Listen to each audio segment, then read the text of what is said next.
We're going to find out now about a massive music event that's happening all over Belfast. It's called The Sound of Belfast. To tell us more, Charlotte Dryden from the Oh Yeah Music Centre joins us in the studio. How are you? I'm not too bad, thanks Robin. So this is something pretty exciting. I think it's probably the biggest celebration music we've ever had in Belfast, really, isn't it? Yeah, so this is an annual event, and it's very much about celebrating Belfast as a city of music, and of course we are now UNESCO City of Music, and very proudly so. But yeah, this festival is unique in that we are all about supporting and highlighting and showcasing the best of Belfast music, turning the spotlight up on something that happens all year round. There are artists out there doing stuff all year, entertaining people all year. This is about turning the spotlight up, putting on a few special events, and highlighting all the great venues as well that are in Belfast, and just having a great week for music. So tell us about some of the highlights then this year. What have we got to look forward to? Well, there's so many. I've got my phone on me here so that I can keep an eye. But obviously the Northern Ireland Music Prize is a biggie, and we'll maybe come back to that. Yeah. But there's a really good night, a good Q&A with Eric Bell, founder of course, Thin yes, Lizzy. Yes. He wrote a book. He wrote a book about his life before, during, and after Thin Lizzy. So I'm really looking forward to that because I've already had a chat with him about it, and he is an amazing storyteller. Yeah. Like, he has got some great music industry, music stories to tell, and he'll be interviewed by our old pal and my old boss, Stuart Bailey. Yeah. So that's going to be a really good one. Siobhan Brown and Minneconnie are doing a gig. We've got Ferna, who won Single of the Year at the awards last year. Yes, yeah. She's doing a album launch or a showcase at the Duncairn, and then there's lots of brilliant venues involved as well, you know.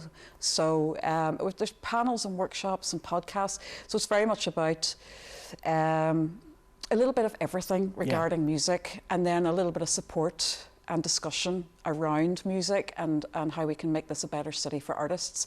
And that brings me to, we've got a Music Cities afternoon as well at Sark. So anybody who feels like they need to have, they want to have a say, or they want to make a contribution about how music could have, you know, it could be a better place for music, then, you know, Saturday, or the Wednesday afternoon on the 15th is the place to be. There's discussions around the value of music. You know, I'm sure you've done many an interview about how do we communicate the value of music right through to, you know, infrastructure and various other things. And our good friend of this show, Brian Houston, he's got a gig coming up, hasn't he? That's right, at the Duke of York upstairs. So you better be quick with your tickets for that, because, you know, it's a lovely, cosy little venue. Exactly. There's loads of other stuff as well. No Oil Paintings are fantastic. Local band are playing, and every venue's involved, like Voodoo. And also Duke Special is doing a really special event at Belfast Library, so I think that's going to be an interesting one as well.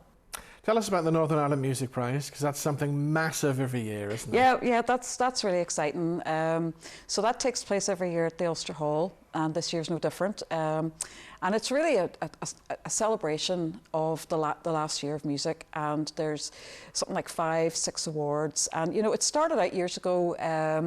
Well, it started out as 10 awards back in the very early kind of pilot event we had during Belfast Music Week way back in 2011, I think it was. And then it became an annual thing with just Album of the Year. But over the last 5-6 years, we noticed that music was really...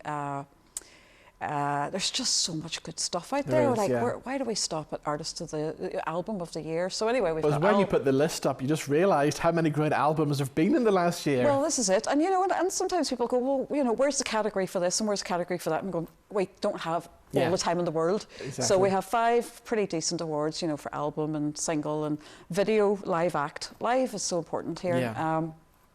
And then, of course, we've got the Legend Award, which is great. You know, I mean, we've had several legends over the years, everybody from Snow Patrol to, I think Terry Hooley was our first legend. Henry McCullough, you know, Divine Comedy, right across the board.